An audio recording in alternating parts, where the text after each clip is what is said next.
අයිබෝන් යාළුවනේ ගොඩක් දවසකින් පොඩි වීඩියෝ එකක් කරන්න හිතුණා මේ දවස්වල හැමදාම පිටරට කට්ටියට ඉඩම් හොයපු එක තමයි කෙරුවේ. ඉතින් අද පොඩි වීඩියෝ එකක් දාන්න හිතුණා පොල් සම්බන්ධව. පොල් වල මේ දවස්වල හැම තැනම තියෙන කරදරම සතා තමයි එකක් මයිට රෝගේ අනිත් එක තමයි සුදු මැස්ස රෝගේ. මම අද ඔයාලට කියලා දෙන්නම් සුදු මැස්ස රෝගෙට මොකද්ද කරන පිළියම කියලා.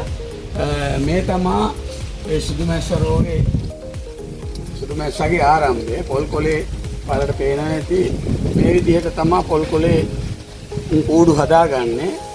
මේක මුන් දවල්ට නම් පේනවා අඩුයි. රැට ඇවිල්ලා ටෝච් එකක් ගහලා බලපුවාම සුදු මැස්ස ඉගිලෙනවා. හොඳට ඔයාලට පේනවා. මේකේ මේ විදිහට කූඩු හදාගෙන මේ කොලේ තියෙන, ඒ කියන්නේ මේ පොල් කොලේ තියෙන සම්පූර්ණ සාරය මුන් උරා බොනවා. ඒකේ ප්‍රතිඵලය තමයි උරා බිව්වට පස්සේ ඔයාලට බලා ගන්න පුළුවන්.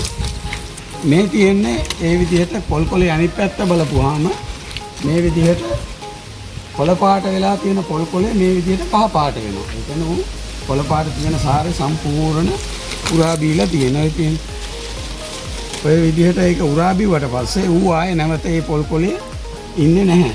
ඔයාලට බලාගත්ත හැකි මේ එහෙම වුණාම ටික පොල්ලත් මේ විදිහට පිච්චි නිකන් වේලිච්ච පොල්ලත්තක ස්වභාවය එනවා. එන්න කොලට තව පෙන්නන්න.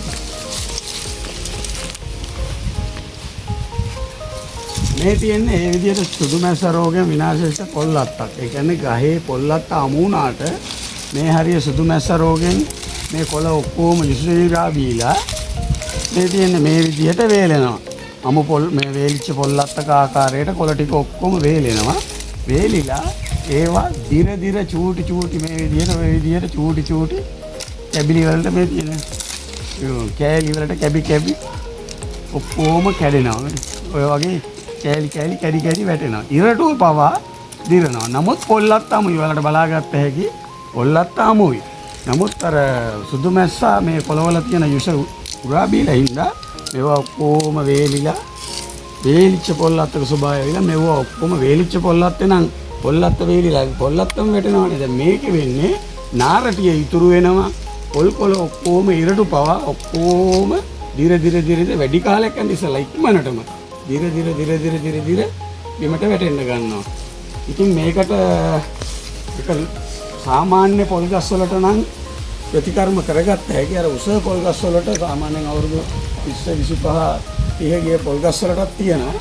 ඉතින් හැබැයි සාමාන්‍යයෙන් අවුරුදු 15 20 විතර වගේ ගස් වලට නම් අර තියෙනවා ඔය කිමිකල් කඩවල වල ඇග්‍රෝ කඩවල වල තියෙනවා මේ තෙල් ගහන මැෂින් එක ප්‍රෙෂර් පම්ප් එකත් එක්ක අර තනකොළ කපන මේ මෝටරේ වගේ සෙට් කරලා ඇදලා ස්ටාර්ට් කරලා කරේ දාගෙන ඒකේ හොඳට ප්‍රෙෂර් වෙනවා. ඒ වගේ ප්‍රෙෂර් එකකින්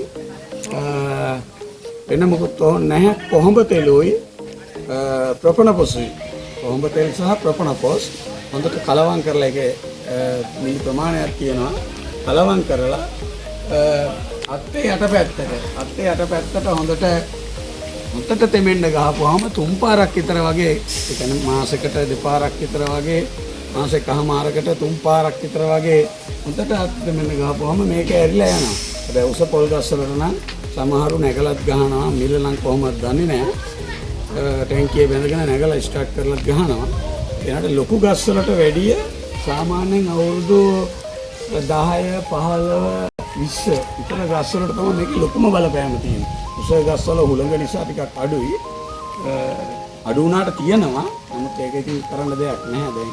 නමුත් මුලදී ඒ අවස්ථාව නැති කරගත්ත හැකි ප්‍රොපනොපොසුයි කොහොඹ තෙල්. ප්‍රොපනොපොස් කියන්නේ කෘමිනාශකයක්. එතකොට ඒකට කොහොඹ තෙල් දාපුවාම සාමාන්‍ය කොහොඹ තෙල් කියන්නේ තෙල් ගතිය තියෙනවානේ. එතකොට දැන් තියෙන ප්‍රොපනොපොස් සාමාන්‍යයෙන් ඒකේ සැර තියෙන්නේ දවස් 3 4ක් 5ක් විතර වගේ තමයි සැර තියෙන්නේ. එතකොට ඒ සැර ගතිය ගියාම මේ නැවත මේ සතා එන්න තියෙන ප්‍රවණතාවය වැඩි. එතකොට ඔකට කොහොඹ තෙලුත් දාපුවාම කොහොඹ තෙලුත් මුන්ට විසයි.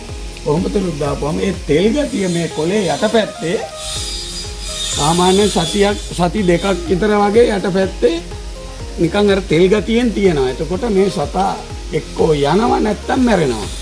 ඒ දෙකෙන් එකක් අනිවාර්යයෙන්ම වෙනවා. ওই විදිහට තමයි සුදු මැස්ස රෝගේ මර්ධනය කරගන්න වෙන්නේ. මොනවා හරි එයා සම්බන්ධව දැනගන්න ඕන නම් අර මැසේජ් එකක් දාන්න. මම දන්න විදිහට මම කරන ප්‍රතිකර්ම කියලා දෙන්න. ඉතින් මම මයිටාව සම්බන්ධ වෙන වීඩියෝ එකක් දාන්න. ඉතින් මගේ සංජය මල්ලි YouTube channel එක subscribe කරන්න, bell icon එක ඕල් දාලා කට්ටියටම බලන්න share කරන්න. මගේ වීඩියෝ තියෙනවා මම වගා කරන වතු පොල් වතු සම්බන්ධව. ඉතින් ඒවා බලලා කට්ටියට බලන්න share කරන්න. නැවතත් මම කියන්නේ මගේ channel එක subscribe කරන්න.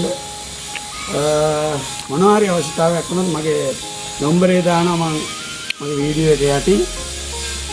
මට මැසේජ් එකක් හරි කෝල් එකක් හරි දෙන්න මම ඕන වෙලාවක ආන්සර් කරනවා. ඕන වෙලාවක දන්න දැනුම දෙනවා. මුදලට නෙමෙයි. දන්න දැනුම මම කියලා දෙනවා. ඉතින් එහෙනම් සුබ දවසක්. අලුත් වීඩියෝ එකකින් නැවත හමු වෙමු.